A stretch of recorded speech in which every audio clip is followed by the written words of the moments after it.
Kristen's voice rang through the Four Seasons ballroom. I want to thank the man who showed me what real success looks like. I sat at the head table, swollen with pride. My little girl was radiant in a $15,000 dress. She continued, "This man taught me that ambition isn't just about wanting more. It's about achieving it." But then she turned, not toward me, but toward Martin Moreno, her father-in-law. "Martin," she said, resting her hand on his shoulder, "you've shown me what a real father figure looks like. Someone who built an empire, no excuses. Some people peak at 25. Others never peak at all." The champagne I just sipped turned to acid. Then, she finally looked at me, her voice shifting from warm honey to winter frost. "Dad, you can leave if you're uncomfortable around successful people. I know this isn't exactly your crowd." Silence. Then nervous laughter. "Some of us are heading to the country club later. The real celebration. The members-only area." My chair scraped against the floor. Give her the satisfaction? Or sit here while 200 people watch me shrink? To success, Kristen raised her glass higher, and to those who actually achieve it. The room erupted in applause. I sat, my hand trembling around a water glass. The memories of how our relationship started to crack came rushing back. October 2020, my 2008 Honda Civic died in her college parking lot. "Could you not come to campus anymore?" "It's embarrassing," she'd said. The Uber home cost $32 I didn't have. March 2021, at her birthday dinner at Olive Garden, she introduced me to her friend as just someone I know. I ate leftover breadsticks in my car, wondering when I'd become someone to be ashamed of. August 2021, working the Amazon warehouse job, she found my pay stubs. $62,000 combined. "Dad, that's what my friends spend on cars. This is such a loser situation." December 2021 broke something that couldn't be repaired. She announced she was dropping out of college, despite the $20,000 non-refundable tuition I'd borrowed against the apartment. "College is for people who need to work. I'm going to marry wealth," she declared.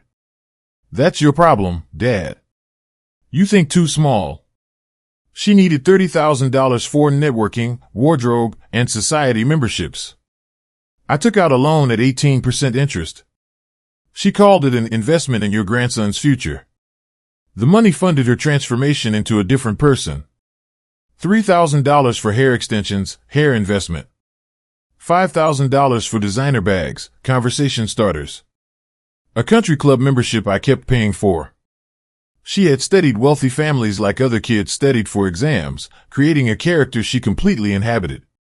When she needed a ticket to a charity gala, I drove Uber for 72 hours straight. While she waltzed inside the Austin Country Club, I sat outside, watching her through the windows. The target was Martin's son, Aaron Moreno. Aaron, sweet and sheltered, believed every word of her new persona. She had become methodical in her hunting. "Always be the most charming, never the richest," she'd written in her journal. In the present ballroom, I watched her whisper to Aaron, her eyes narrowed at Rebecca Moreno. Even after all this, even after all the hurt, I couldn't stop loving the girl she used to be. Love was my curse. I reached for the crumpled napkin in my lap. My chair scraped again as I made my final decision. I stood up, preparing to leave. Just then, Martin Moreno stood up from the head table as well. He walked toward the microphone, his movement slow and deliberate, and tapped the mic. The music stopped. The room, sensing drama, fell silent. He looked directly at me. His voice, when it came, was quiet, but it commanded the attention of everyone in the room. "I need to make a toast," Martin said. "A real toast. What do you think Martin Moreno is about to do that will turn the banquet and our lives upside down? The love I felt was the way you love someone who's sick, hoping they'll get better, even when they don't want to." I noticed Kristen's whisper to Aaron grew more animated, her hand gesturing toward Rebecca again, and I saw Aaron's face change. He shook his head slightly, but Kristen was already moving toward his mother. I couldn't focus on that now. The champagne glass in Kristen's hand shimmered, taking me back to the moment the difference between us became unavoidable. I stood in the Austin Country Club parking lot, my 5-year-old Target polo soaked with sweat. My worn New Balance sneakers squeaked on the marble lobby floor. Dad, this is Aaron Moreno. Kristen managed a visible flinch before recovery. Aaron, this is my father. Elmer. She swallowed the word father like medicine. Aaron's handshake was soft, and he dismissed me with a casual, nice to meet you, Pops, his attention already back on his phone. He ordered a $200 bottle of wine. Dad says work is for people who need money, Aaron mentioned casually, laughing at his own non-joke. Martin arrived, and I knew the exact moment he saw me. His eyes searched my face. Elmer Payne, he said slowly. That name. He kept finding me during lunch. I ordered soup, the cheapest thing on the menu. When my credit card was declined for parking, Aaron covered it without looking up. Don't worry about it, Pops. Martin followed me to the parking lot, pressing a business card into my hand. Call me, please. I never called. In the months that followed, Kristen moved in with Aaron. I found out about their engagement on Facebook. Martin's attempts to reach me escalated, voicemails, letters, showing up at the warehouse at 4 a.m. His note, you deserve better than this. Let me help, please. I burned his letter. I never returned his calls. April 20th, 2025. 8 p.m. I had just finished a double shift, still wearing my Amazon uniform. Kristen stood in my doorway, carrying a leather, monogrammed briefcase. Aaron's Bentley idled outside. This won't take long, she said. She pulled out an itemized invoice, rehearsal dinner, dress reimbursement, flowers. Total, $50,000, due May 1st. I turned my laptop toward her, logged into my bank account. Savings, $3,047. Checking, $203. I spread my pay stubs out like losing poker cards. This is everything. This is all I have. She looked at the numbers with disgust. Other fathers would find a way. Martin wrote a check for $200,000 without blinking. I'm not Martin. That's when she exploded. You're pathetic. Absolutely pathetic. 28 years, and what do you have to show for it? Nothing. You're nothing. The papers went flying. Mom would be ashamed of you, she screamed. If you can't contribute, she said, her voice now arctic, don't come to my daughter's wedding. I'll tell everyone you're sick or traveling. Or dead. That would be easier to explain. I'm still your father. No, she looked at me like a stranger. You're my embarrassment. The door slam shook the apartment. My one picture from Disneyland fell off the shelf. As I knelt to pick up the shattered glass, I found it, tucked behind the photo, a hospital bracelet, yellow with age. The bracelet was tiny, meant for an infant. The name printed on the small tag was Moreno, A. And the birth date was November 14th, 1999. Aaron Moreno's birth date was one day before Kristen's. I stared at the bracelet, the yellowed plastic suddenly more valuable than any diamond ring. I remembered the summer of 1999. Juliana, my wife, had taken a sudden trip. A family emergency in California. She'd returned 3 weeks later, pale and quiet, never mentioning the trip again. She wore a gold chain I'd never seen before, which she never took off. Martin's words echoed, Elmer Payne. That name. I know who you are. I know what happened. Let me explain. My mind raced. Martin Moreno, the man who knew my name, who looked at me like he knew a secret, who insisted on paying for everything. Martin, the one Kristen now praised as a real father figure. I looked at the birth date on the bracelet again. November 14th, 1999. A wave of dizziness hit me. I stood up, the shards of glass around my knees. I dialed the number on the business card Martin had slipped me in the country club parking lot. My finger, which had hovered over the button for months, pressed it now with absolute certainty. Martin? It's Elmer Payne. I think we need to talk about November 14th, 1999. Back in the Four Seasons ballroom, I sat at the head table, the knowledge of the bracelet, and the truth it represented, a stone in my gut. Martin Moreno stood at the microphone. The music had stopped. The room was silent. He looked directly at me, and his eyes held no pity, only grim recognition. I need to make a toast, Martin said, his voice quiet but commanding. A real toast. He picked up a champagne flute, not the one Kristen used, but a fresh one. He didn't look at Kristen, who was still making her way back from Rebecca's direction. I want to toast a man who has shown incredible strength and selflessness for 25 years, Martin continued. A man who put another person's well-being ahead of his own comfort, reputation, and life savings. The room murmured, glancing between Martin and me, confused. I speak of Elmer Payne, Martin announced. He raised his glass to me. The true father of the groom. The sound of Kristen's glass shattering on the marble floor was loud enough to stop a heartbeat. The banquet was completely upside down. My memory of that Google search disappeared as someone clinked a glass. I was back at the wedding, the celebration mocking my internal pain. I stood up. My knees protested. The walk across the dance floor stretched like a desert highway. Security issue incoming, Kristen whispered when she saw me. You look beautiful, I started. What do you want? Money, she sneered. Just 5 minutes, please. You've had 28 years. What's 5 minutes going to change? Kristen, I just want to. You're embarrassing me, her voice rose. Like you always do. Aaron returned, reading the scene immediately. Babe, is he bothering you? He's leaving? Now go back to your Uber, she added, louder. Someone probably needs a ride to the airport. At least you're good for that. Love doesn't pay bills, Dad. The finality in her voice was absolute. Leave my wedding. I turned to walk away, each step measured. Then, Martin's hand landed on my shoulder. Elmer, wait, please. He turned me around to face the room. No, it's not fine. Martin grabbed the microphone. Nothing about this is fine. Kristen, he commanded, his voice booming. Explain to everyone here why you're treating your father this way. This isn't your business, she looked genuinely shocked. You're marrying my son. Everything is my business. I've watched this for 2 years.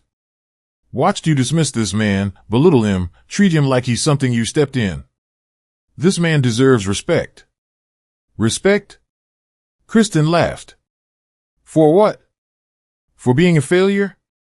Rebecca approached. Martin's right. I've seen how you treat him, Kristen. It's shameful. Tell them, Martin insisted, his voice intense. Tell everyone why you hate him. Because he deserves the truth. Kristen grabbed the microphone from Martin's hand. You want to know? Fine. The room went silent. Red recording lights blinked to life on phones. Pathetic. That's what my father is. He drives Uber at 62. Loads boxes at Amazon warehouses at night. You know what he makes? $62,000 a year combined. She held the microphone like a weapon. My shoes, these shoes I'm wearing right now, cost more than his monthly salary. This is his car, a 2008 Honda Civic with a cracked windshield. He wanted to take me to Olive Garden for my birthday. Olive Garden. He's had 40 years to make something of himself. 40 years and this is it. This is his peak. She gestured toward Martin. This is what success looks like. He couldn't even pay for my wedding dress. I asked for $50,000. He showed me his bank account. $3,000 at 62 years old. That's not a father. That's a burden. That's why I said it, finally a successful father, because I've never had one before. Martin started clapping. Slow, deliberate. Brilliant speech, Kristen. Really comprehensive. You covered everything. He pulled out his phone, that strange smile never wavering. Except one small detail. The most important detail, actually. He was connecting his phone to the venue's massive projection system. The screen that had been showing rotating photos of the couple flickered to life behind us. Let me tell you about 2002. The screen changed. The first image appeared, an old photograph. 2 young men in expensive suits standing in front of a banner. It was Martin and I. But not as we look now. We were 30 years younger, standing in front of the banner for Payne and Moreno Tech Solutions. Martin's voice filled the ballroom, but now it was a narrative, a confession. You see two founders here, a visionary and an engineer. We built this company from a garage. We sold it 5 years later for $80 million. The guests gasped. $80 million. The murmuring was intense. The screen changed again. The focus was on a hospital record. Kristen Payne, Leukemia Ward, 2002. My heart stopped. She didn't even know. Martin continued, his voice cracking with emotion that Kristen's confession had lacked. In 2002, my partner, Elmer, faced a choice. His 6-year-old daughter, Kristen, needed a revolutionary, experimental leukemia treatment. It cost every penny we had. We sold our company, Payne and Moreno Tech Solutions, for the $80 million valuation. But that money, every single dime, was put into a blind trust and immediately transferred to a medical foundation in the Caymans to pay for the decade of treatment that saved her life. Elmer didn't take a cent. Not one share. He walked away from his empire, his fortune, and his future. He signed every legal document, which I have right here, transferring his ownership share to me so he could disappear, take a low-paying job, and remove all traces of his former success. He knew the money would attract vultures and stress, and he needed complete obscurity to care for his sick child. The screen showed a notarized document with my signature, dated December 20th, 2002, transfer of 50% equity to Martin Moreno. Consideration, none. For 23 years, Elmer has lived on ramen and worked 2 jobs because he used his entire fortune to keep his daughter alive. He drove Uber and worked at Amazon because a dead-end job with minimal stress was his survival strategy to be a present father to his sick child. When he was driving Uber, he was driving a life debt. When he was loading boxes, he was loading the memory of a promise he kept. Martin looked at Kristen, who was frozen in place, her mouth open in a silent scream. You called him a failure for only having $3,000 at 62? You called him pathetic? That is the cost of your life, Kristen. He gave up everything you value, everything you aspire to, so you could be standing here today. I am a successful businessman. But Elmer is the most successful man in this room. He succeeded at life, which is a far harder thing to acquire than wealth. Martin raised his glass high, not to me, but to the entire room. To Elmer Payne, the true definition of a successful man. A man who sacrificed his entire life's work for his child's life. The ballroom exploded, not with applause, but with a roar of gasps, shouts, and the frantic clicking of camera phones. Kristen's veneer had not just cracked, it had been atomized. The image was slightly grainy, but the text was clear, TechVision Solutions. 2 young men, one of them Martin, the other, me. That's you. Kristen's gasp cut through the ballroom. 1995, the day we incorporated TechVision Solutions. Your father owned 50%. I owned 50%, Martin stated. The next slide highlighted my name, Elmer Payne, co-founder and chief technology officer. The man you call a failure built the algorithms our company still uses today.